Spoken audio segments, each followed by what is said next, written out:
เจ้าหญิงแห่งเมืองบาดาลลูกสาวของพญาจระเข้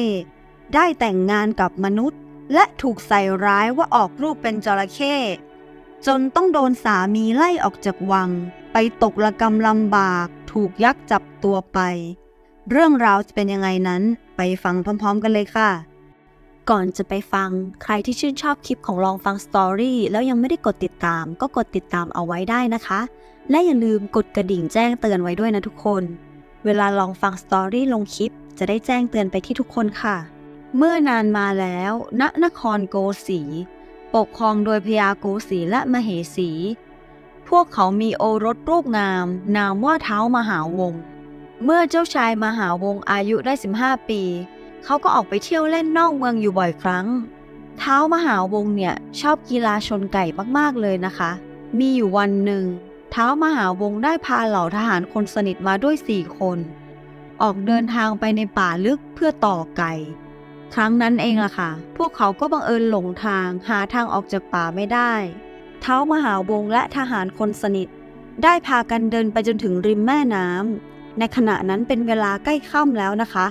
เจ้าชายและทหารคนสนิทจึงได้นอนพักอยู่ที่ริมน้ำในคืนนั้นเองนะคะเจ้าชายมหาวงศ์ก็ฝันว่าเขาได้พบเห็นหญิงสาวผู้มีรูปร่างหน้าตางดงาม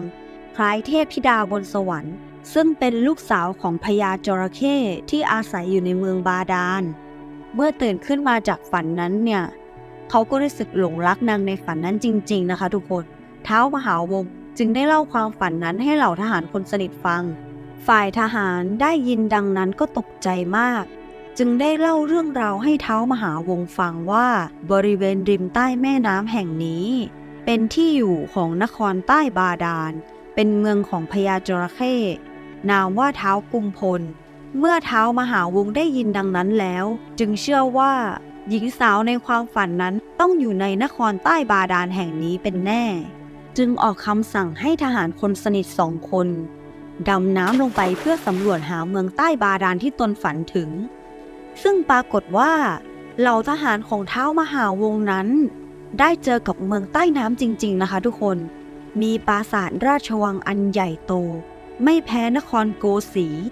รายล้อมไปด้วยจระเข้มากมายนะคะและในปราสาทนั้นนั่นเองนะคะมีหญิงสาวรูปงามอาศัยอยู่ตรงกับที่ท้าวมหาวงศ์ฝันเอาไว้เลยซึ่งนางผู้นั้นก็คือลูกสาวของพญากุมพลพญาจระเข้ใหญ่ในห้วงน้ำแห่งนี้ซึ่งเขาเนี่ยมีลูกสาวที่เป็นมนุษย์รูปงามนามว่านางแตงอ่อนเมื่อทหารทั้ง2 คนกลับขึ้นมาแล้วก็เล่าเรื่องราวสิ่งที่ตนเห็นให้กับท้าวมหาวงศ์ฟังท้าวมหาวงศ์เนี่ยก็ดีใจเป็นอย่างมากเลยนะคะและต้องการที่จะดำน้ำลงไปหานางในฝันทันทีเลยแต่เหล่าทหารเนี่ยได้ห้ามไว้โดยบอกว่าควรที่จะกลับเมืองแล้วเตรียมตัวเพื่อมาสู่ขอนางให้ถูกต้องตามประเพณีจะดีกว่าท้าวมหาวงศ์จึงเดินทางกลับไปที่เมืองโกสีแล้วเล่าเรื่องราวที่เกิดขึ้นให้พญาโกสีผู้เป็นบิดาฟังพร้อมกับขอให้พญาโกสีไปสู่ขอนางแตงอ่อนให้แต่พญาโกสีเนี่ยไม่เห็นด้วยนะคะทุกคนเพราะมองว่าผู้ที่อาศัยอยู่ในเมืองบาดาลหากจะให้ขึ้นมาอยู่ร่วมกันกับมนุษย์มันเป็นเรื่องที่ผิดวิสัยเอามากๆแต่ท้าวมหาวงศ์เนี่ยก็ยังยืนยันว่าตนรักและอยากจะแต่งงานกับนางแตงอ่อนให้ได้นะคะพญาโกสีเลยต้องทำตามที่ลูกชายขอค่ะพญาโกสีส่งสารไปถึงพญากุมพลเพื่อสู่ขอนางแตงอ่อนให้กับลูกชายฝ่ายทางด้านพญากุมพลเมื่อได้รับสารแล้วก็ได้เรียกนางแตงอ่อนมาถามถึงความสมัครใจปรากฏว่านางแตงอ่อนเนี่ยก็มีใจผูกพันกับท้าวมหาวงศ์เช่นกันนะคะนางจึงไม่ขัดข้องอะไรพญากุมพลจึงจัดขบวนแห่สุดยิ่งใหญ่เชิญนางแตงอ่อนขึ้นนั่งบนหลังช้างยกขบวนแห่นางแตงอ่อนออกเดินทางไปเป็นสะใภ้เมืองโกสีและเมื่อไปถึงก็ได้มีการจัดงานอภิเษกอันยิ่งใหญ่ให้กับท้าวมหาวงศ์และนางแตงอ่อนโดยในครั้งนั้นเองล่ะค่ะนางวยากาเศรษฐีม่ายแห่งเมืองโกสีได้นำเอาลูกสาวทั้ง5 คนของตนมาถวายให้เป็นสนมของท้าวมหาวงศ์ด้วยเช่นกันนับตั้งแต่นั้นมาท้าวมหาวงศ์และนางแตงอ่อนก็ได้อยู่ร่วมกันอย่างมีความสุข จนการเวลาผ่านไปหลายปีพระบิดาและพระมารดาของท้าวมหาวงศ์ก็ได้สิ้นพระชนม์จากไปท้าวมหาวงศ์และนางแตงอ่อนก็ได้ขึ้นครองราชย์เมืองโกสีต่อกระทั่งวันหนึ่งได้มีนายพรานไปพบช้างเผือกในป่าจึงรีบกลับมาแจ้งท้าวมหาวงศ์ให้รีบไปคล้องช้างเผือกมาไว้เป็นช้างคู่บารมีท้าวมหาวงศ์จึงได้ออกเดินทางเข้าป่าเพื่อไปคล้องช้างปล่อยให้นางแตงอ่อนซึ่งกำลังท้องได้7 เดือนรออยู่ที่วังตามลำพังแต่พอนางไวยากาได้ทราบเรื่องนี้นางจึงคิดแผนที่จะใส่ร้ายนางแตงอ่อนเพื่อให้ลูกสาวทั้ง5 คนของนางได้ขึ้นเป็นใหญ่แทนนะคะวันเวลาผ่านไป2 เดือนนางแตงอ่อนก็ใกล้ถึงเวลาจนจะคลอดแล้วนะคะนางไวยากาเนี่ยได้นำเอาทองคำไปติดสินบนพวกอำมาตย์และบริวารในวังเพื่อจะให้ช่วยสลับลูกของนางแตงอ่อนกับลูกจระเข้ที่นางหามาหวังจะใส่ร้ายว่านางเนี่ยคบชู้กับจระเข้นะคะกระทั่งถึงเวลาที่นางแตงอ่อนจะคลอดบุตรนางแตงอ่อนเนี่ยก็เจ็บท้องมากๆเลยนะคะนางได้คลอดลูกออกมาด้วยความหมดเรี่ยวแรงและเจ็บมากนางจึงหมดสติไปแต่ก่อนที่นางจะหมดสตินั้นนางก็ได้ยินเสียงทารกร้องไห้ออกมาด้วยนะคะนางไวยากาและลูกสาวทั้ง5 คนก็ได้แอบสลับเอาพระโอรสน้อยใส่ไหแล้วนำไปฝังดินอยู่ท้ายเมืองจากนั้นก็นำเอารูปของจระเข้มาให้นางแตงอ่อนแทนพร้อมกับเป่าประกาศไปทั่วเมืองว่านางแตงอ่อนเนี่ยเป็นชู้กับจระเข้ค่ะเมื่อนางแตงอ่อนฟื้นขึ้นมาก็ต้องตกใจเป็นอย่างมากเมื่อพบโอรสเป็นลูกจระเข้น้อยนางได้แต่เศร้าโศกเสียใจร้องไห้ด้วยความไม่เชื่อว่านี่เป็นลูกของนางจริงๆนางแตงอ่อนไม่ยอมรับนะคะ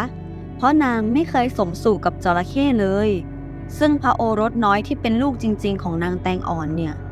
หลังจากถูกฝังดินไปแล้วก็ได้มีเทพธิดาบนสวรรค์สงสารเลยมาขุดเอาไปเลี้ยงดูนะคะและได้ตั้งชื่อให้ว่าสุริยนยานพร้อมทั้งสร้างเมืองให้สุริยนยานอยู่อาศัยด้วยนะคะ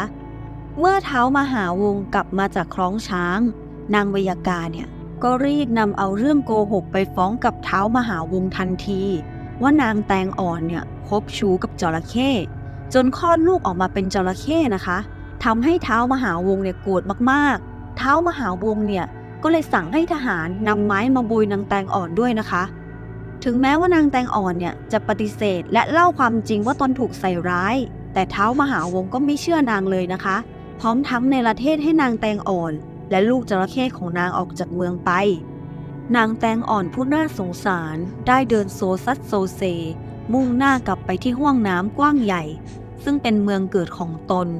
เมื่อกลับไปถึงเมืองบาดาลก็พบว่าพญานาคจระเข้ผู้เป็นพ่อเนี่ยได้เสียชีวิตไปแล้วนะคะมีเพียงพี่ชายและน้องชายที่เป็นจระเข้ขึ้นปกครองเมืองแทนนางแตงอ่อนเนี่ยจึงได้เศร้าเสียใจมากกว่าเดิมอีกนะคะนางแตงอ่อนเนี่ยจึงได้เล่าเรื่องราวทุกอย่างให้พี่ชายและน้องชายฟังนะคะทางด้านพี่ชายก็ไม่รู้จะทำยังไงให้น้องหายโศกเศร้าจึงได้แต่ปลอบนางแตงอ่อนให้หายจากความเศร้านะคะพร้อมทั้งบอกว่าจะพานางไปร่ำเรียนศิลปวิทยาต่างๆและบำเพ็ญออกบวชอยู่ในป่าเพื่อให้หายจากทุกข์วันเวลาได้ผ่านไปลูกชายของนางแตงอ่อนก็อายุได้7 ขวบเขาได้รับการถ่ายทอดวิชาอาคมมากมายจากเทพจนกระทั่งวันหนึ่งสุริยนยานได้ออกไปเที่ยวเล่นใกล้ๆกับเมืองโกสีและบังเอิญพบกับท้าวมหาวงศ์ที่มาดูไก่ชนอยู่พอดีนะคะทั้งคู่เกิดการทะเลาะกันขึ้นเรื่องไก่ชนทำให้เกิดการท้าประลองยิงธนูกันฝ่ายเด็กชายนั้นก็ได้แผงศรออกไปเพื่อจะปลดชีพของท้าวมหาวงศ์แต่ลูกศรที่โดนตัวท้าวมหาวงศ์นั้นกลับกลายเป็นดอกไม้ทันทีเลยนะคะสร้างความประหลาดใจให้ทั้งคู่มากๆท้าวมหาวงศ์เนี่ยจึงได้ถามถึงพ่อแม่ว่าเป็นผู้ใดมาจากเมืองไหนสุริยนยานจึงได้เล่าให้ท้าวมหาวงศ์ฟังว่าตนนั้นเป็นลูกของนางแตงอ่อนกับท้าวมหาวงศ์แต่ได้ถูกนางไวยากาเนี่ยสลับตัวกับจระเข้แล้วนำไปทิ้งไว้นอกเมืองตั้งแต่แรกเกิดแต่บังเอิญโชคดีที่มีเทวดาเก็บไปเลี้ยงดูเอาไว้ทำให้ท้าวมหาวงศ์เนี่ยได้ทราบความจริงและได้รู้ว่า สุริยนยานผู้นี้แหละคือลูกชายแท้ๆของตนเขาจึงได้เชิญสุริยนยานกลับเข้าเมืองแต่สุริยนยานไม่ยอมนะคะเพราะอยากจะออกไปตามหาแม่ก่อนถึงจะยอมกลับเมืองท้าวมหาวงศ์ได้ยินดังนั้นก็รู้สึกผิดหวังแต่ก็ต้องตามใจลูกชายนะคะจึงกลับเข้าเมืองไปก่อนแล้วสั่งจับตัวนางวัยกากับธิดาทั้ง5พร้อมทั้งอำมาตย์และบริวารที่รู้เห็นเป็นใจใส่ความนางแตงอ่อนเอาทั้งหมดไปขังคุกเอาไว้แล้วรอจนกว่าสุริยนยานจะกลับเข้าเมืองแล้วมาตัดสินโทษให้ตัดมาอีกฝากฝั่งหนึ่งของป่าตรงข้ามกับเมืองโกสีเป็นที่ตั้งของเมืองยักษ์มียักษ์หัตถจักรเป็นผู้ครองเมืองแล้วก็มีอยู่วันหนึ่งค่ะในขณะที่ยักษ์หัตถจักรกำลังเดินหาอาหารอยู่นั้นก็ได้พบกับนางแตงอ่อนที่กำลังนั่งบำเพ็ญเพียรถือศีลจึงได้จับตัวนางแตงอ่อนไปที่เมืองยักษ์เพื่อไปเป็นคนคอยดูแลลูกสาวบุญธรรมที่เป็นมนุษย์ของเขาหลายปีต่อมากระทั่งพระอินทร์ทราบเรื่องและสงสารจึงได้ลงไปบอกสุริยนยานเดินทางไปช่วยแม่ของตนกลับมาจากเมืองยักษ์สุริยนยานจึงได้เดินทางตามหาแม่ที่เมืองยักษ์เมื่อไปถึงเขตแดนของพวกยักษ์สุริยนยานก็ได้พบกับกองทัพยักษ์มากมายสุริยนยานกับพวกยักษ์ได้ต่อสู้กันพวกยักษ์ถูกสุริยนยานฆ่าตายหมดเลยนะคะสุริยนยานจึงได้เดินทางเข้าไปขอให้ยักษ์หัตถจักรคืนตัวนางแตงอ่อนผู้เป็นแม่ให้ตนแต่ยักษ์หัตถจักรก็ไม่ยอมนะคะพร้อมทั้งส่งกองทัพยักษ์ทั้งหมดออกไปสังหารสุริยนยานแต่มันก็ไม่ง่ายอย่างที่คิดนะคะทั้งกองทัพเนี่ยกลับถูกสุริยนยานฆ่าตายจนหมดและสุริยนยานก็ได้ใช้เวทมนต์ที่เคยร่ำเรียนมาพร้อมทั้งใช้ดาบฟันไปที่ยักษ์หัตถจักรจนตายเมื่อฆ่ายักษ์หัตถจักรแล้วสุริยนยานก็ได้เดินทางเข้าไปในปราสาทและเขาก็ได้พบกับนางแตงอ่อนผู้เป็นแม่สุริยนยานได้พานางแตงอ่อนออกเดินทางกลับเมืองที่เทพสร้างให้ตนอยู่เมื่อท้าวมหาวงศ์ทราบข่าวว่าเมียและลูกกลับมาแล้วเขาก็รีบยกขบวนแห่ไปเชิญสุริยนยานขึ้นครองเมืองแทนตนทันทีแต่สุริยนยานไม่ยอมนะคะหากนางแตงอ่อนเนี่ยไม่กลับไปอยู่ด้วยท้าวมหาวงศ์จึงได้ไปตามง้อนางแตงอ่อนพร้อมทั้งขอโทษกับสิ่งที่เคยทำผิดพลาดไปนางแตงอ่อนก็เลยยอมกลับเข้าเมืองโกสีพร้อมกับลูกซึ่งได้มีการจัดงานเฉลิมฉลองสุดยิ่งใหญ่ในการขึ้นครองราชย์ของสุริยนยานกระทั่งงานเฉลิมฉลองจบลงแล้วสุริยนยานก็ได้ตัดสินโทษให้กับนางวัยกาและบริวารทุกคนที่มีส่วนเกี่ยวข้องในการใส่ร้ายแม่ของตนโดยให้พวกเขาเหล่านั้นได้รับโทษจำคุกตลอดชีวิตแทนการประหาร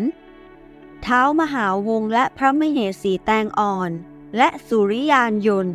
ทั้ง3พ่อแม่ลูกก็ได้อยู่ร่วมกันอย่างมีความสุขในเมืองโกสีสืบต่อไปค่ะ